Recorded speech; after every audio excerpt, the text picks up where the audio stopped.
Hey guys, how you doing? I wasn't planning on making another video tonight, but I just figured, fuck it. I saw this tweet on Twitter, and I just it kind of set me off a little bit.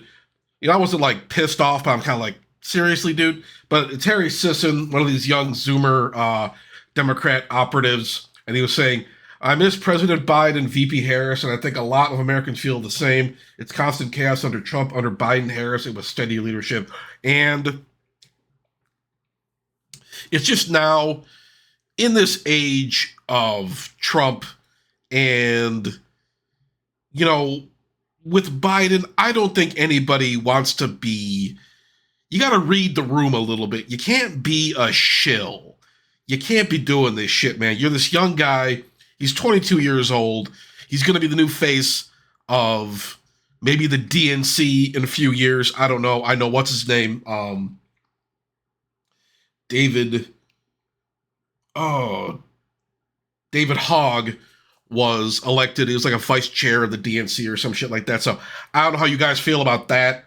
I think the guy's a little loopy, but that's just me. But basically, like in this new age now, there's a lot of cynicism and anger at Biden. And some of it, I think, is justified. He was pretty much the main reason that Trump won. Look at internal polls before the election, before Kamala stepped in, it had Trump winning by like 400 electoral votes, but there was no open convention or primary, rather. And Biden chose to stay in when he should have bowed out. It didn't give Kamala enough time to really mount a good campaign.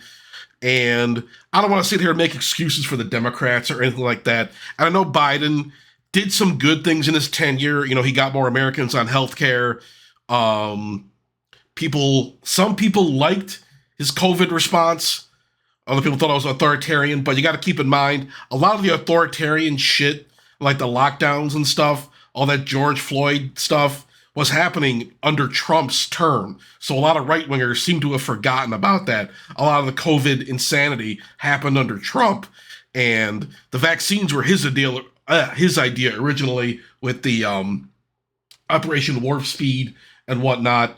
But Biden's other failures, we could look at, the Afghanistan withdrawal. That was a big disaster. Granted, that was going to be a disaster no matter who did it. The way we withdrew from there kind of left them, on their own. The Taliban dismantled everything in like a week. It was pretty pathetic. And then, of course, the response to the October 7th attacks, and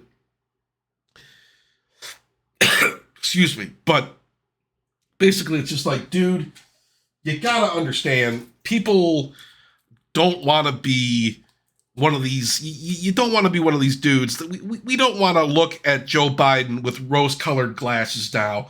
I mean, not to mention the fact he was sundowning during his entire administration. Hang on. Delicious. These halls are good. I'm throwing my fucking vapes out. What the fuck was I even doing with that? Jesus Christ. I'm gonna get tuberculosis. Anyways, but yeah, it's just like, dude, you gotta have some self-awareness here, man. People look at him as being a weak candidate, whether you think it was merited or not. It doesn't really matter. And yeah, he accomplished some good things, like the Infrastructure Act, capping the price of insulin. Some people say he handled. They appreciated his support of Ukraine, but you could make the argument that maybe Putin saw Biden as weak and that he felt he could take the Donbass without Americans really interfering. And the sanctions they put on Russia didn't work. I don't want to get into that whole fucking thing right now, but yeah, Biden just didn't seem like a guy that really commanded respect. Biden wasn't really a guy that reassured a lot of people, a lot of crazy stuff. And yeah, right-wingers were digging into him every 5 minutes. The let's go Brandon shit, all this shit, all these 60-year-old boomer conservative alpha male dipshits going on about like, he's the worst president ever. Like this post if you hate Joe Biden. All this shit like that. Hang on. God damn. But I have a sip of water. But yeah, dude, you don't want to be like this. You know, I see young guys, and I'm excited to see what some of these guys can bring to the table.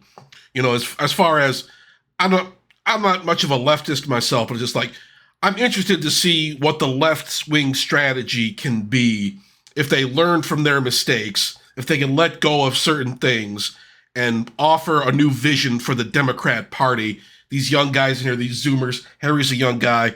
Other guys like Luke Beasley, Adam Mockler. I don't know, you call them soy boys or whatever, but they seem like genuinely good-hearted kids who genuinely care about the country. Maybe they're plants, maybe they're industry plants, maybe I'm being taken for a fool, I don't know. But I'm trying to see the good in these people. I'm trying to be like, okay, maybe these guys can kind of take that Democrat anxiety and do something good with it instead of just defaulting to this like, oh, Biden was great, Biden was amazing, the DNC is great, you know, we got to support the Democrats no matter what. Don't be a fucking shill, man. You got to demand more from your fucking party. That's the thing.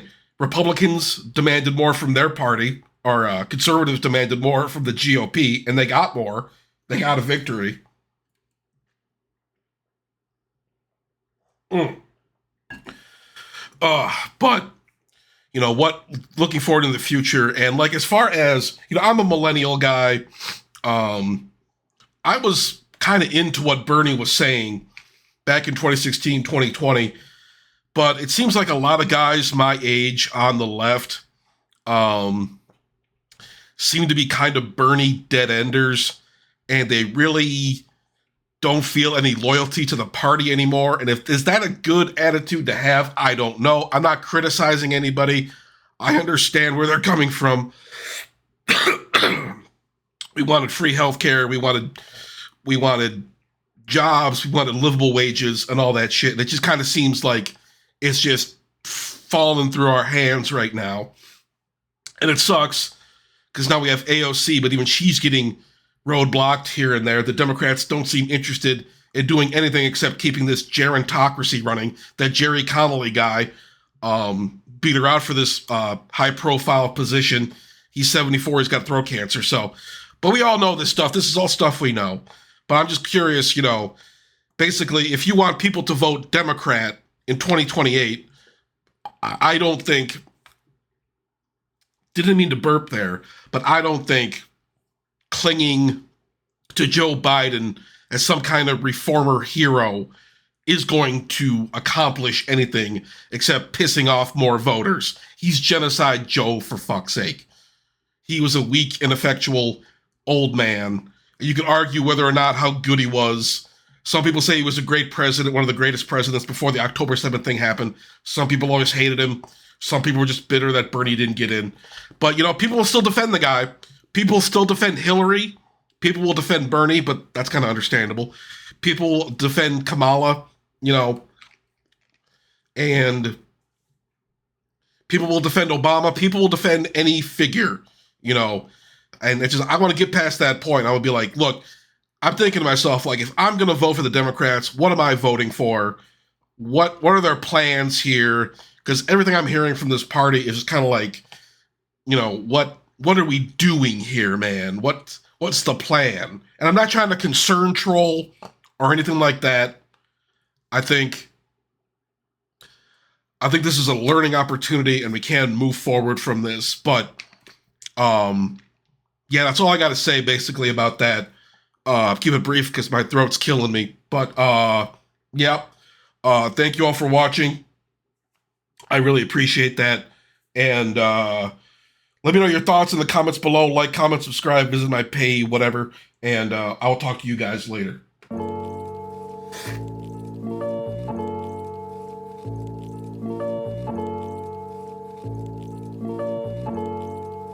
Ryan Little.